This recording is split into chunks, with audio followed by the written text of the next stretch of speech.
Which just shows how important he is. He's back training. He's expected to be used this weekend. They're within the rights, aren't they, to ask the Spanish Federation after him playing the Euros and then the Olympics to ease off on him on that international break. 100%. And Sid will know this better than me, being over there. But he's a player well beyond his maturity. You know, he manages.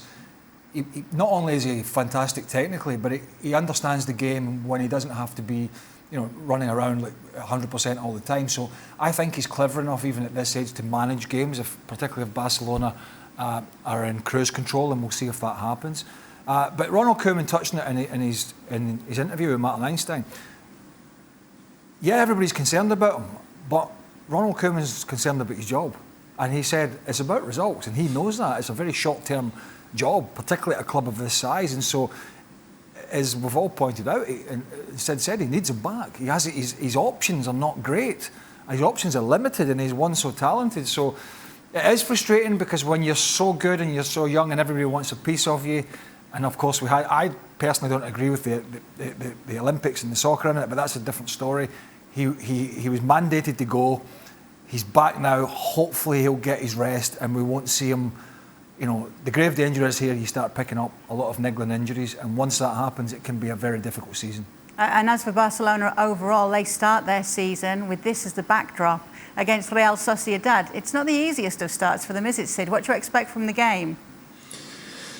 It's not the easiest of starts at all. It's very difficult. I mean, we talked about this already. It's difficult to judge what Barcelona will be like, not least because it's just difficult to contemplate a Barcelona without Messi. You know, it's been 16 seasons, and it's very hard to even contemplate it. I feel like with this Barcelona team, I look at that 11 and I look at the players that are there and think, well, if they do respond well, as Craig was saying, then this is a team that's good enough to win the league. But they have to all respond well, and I think it's perfectly plausible that the opposite happens and that this thing crumbles very, very quickly. In terms of the opening game, you're right. It's not an easy game at all. I think Real Sociedad are a really, really good side. Although, of course, at this stage of the season, let's see how fit they are, how ready they are, how well they respond. They're a team that I expect really good things from this season. I mean, we saw them win the Copa del Rey last year, albeit it was the Copa del Rey from the previous season. We saw them get into a European place again. We saw them play some of the nicest football in Spain at times. It's a very young team that's now a year older. So I think this is a genuinely big test for Barcelona. There's one other question as well, Kay, which I think is very interesting about this opening game, and that is there will be 30,000 fans in the Camp Nou, of course, the first time in, 20 months. It'd be very interesting to see how they respond, and in particular how they respond to those players who refuse to take pay cuts and are still there. And as a result of that, and of course as a result of many other things, it's not fair to put all the blame on them. As a result of that, Messi has gone. I think it's possible that the atmosphere is really, really difficult for the remaining players. Yeah, which does seem unfair, obviously, because as you were saying earlier, Craig, it's not their fault. Not really, that they had those contracts written in. Anyway, these are the odds to win La Liga. You've got Real Madrid up at the top there. Obviously, Atleti defending champions, and Sevilla, who finished fourth last season at 14-1. Who's your favourite? I feel like you were leaning towards Atleti earlier. Yeah, I am leaning towards Atleti because of the issues with the other two. You know, Ramos and Varane. Varane at Man United, Ramos at PSG. We talked about them the other day as well. You know, what a squad that is. Those are two huge players. You know, can Benzema carry the load again like he has been? And he's been fantastic. What Eden Hazard is going to pitch up. I know he's been in the gym and he's going to be fit this year, and we've heard it all before, right? You know, are we going to see a better Eden Hazard? Possibly. Are we going to see the one that was the talisman at Chelsea? No, I don't think so. And so, when you take that on board, and then you take on board the issues that Koeman has, and as Sid said, the crowd might be hostile as well. They have injuries. They have players not registered. I fancy myself again if I was Diego Simeone, just to come along, spoil the party, grind the results out, do what they do well again, and potentially win this league. Sid, I know you hate predictions, but who would your favourite be to win La Liga if you just look at everything right now?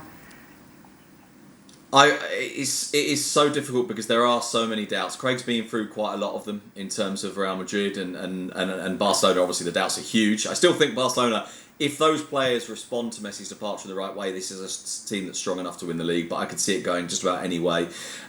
Just because it's the one place we haven't introduced doubts, let's introduce some doubts into Atletico Madrid. And my biggest doubt there would be whether it's genuinely plausible to expect the same kind of season from Luis Suarez as we got last year, and how important it would be if that's not the case. Although I think the quietness, they very quietly got on with just kind of improving. Diego Simeone signed a new deal for 3 years. They look like they might sign Rafa Mir. I think Rodrigo de Paul is a very, very interesting signing indeed.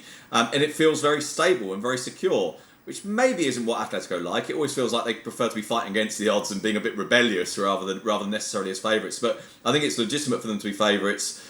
I can see any one of these 3 teams winning the league. And then let me chuck in a hope. I very much hope Sevilla, Real Sociedad and Villarreal can be close enough to not necessarily make it a 6-team league, but to make it feel like a 6-team league for a decent chunk of the season. This might be the season to do it. La Liga coming up. This is how it finished last season. Atleti champions again for the first time since 2014. Real Madrid missing out, even though it was in their hands to win the league. Barcelona and Sevilla making up the top 4. But look, the teams in the chasing pack, very interesting to watch this season. Real Sociedad, who you'll get to see on Sunday, Real Betis, Villarreal and Celta, all up there as well.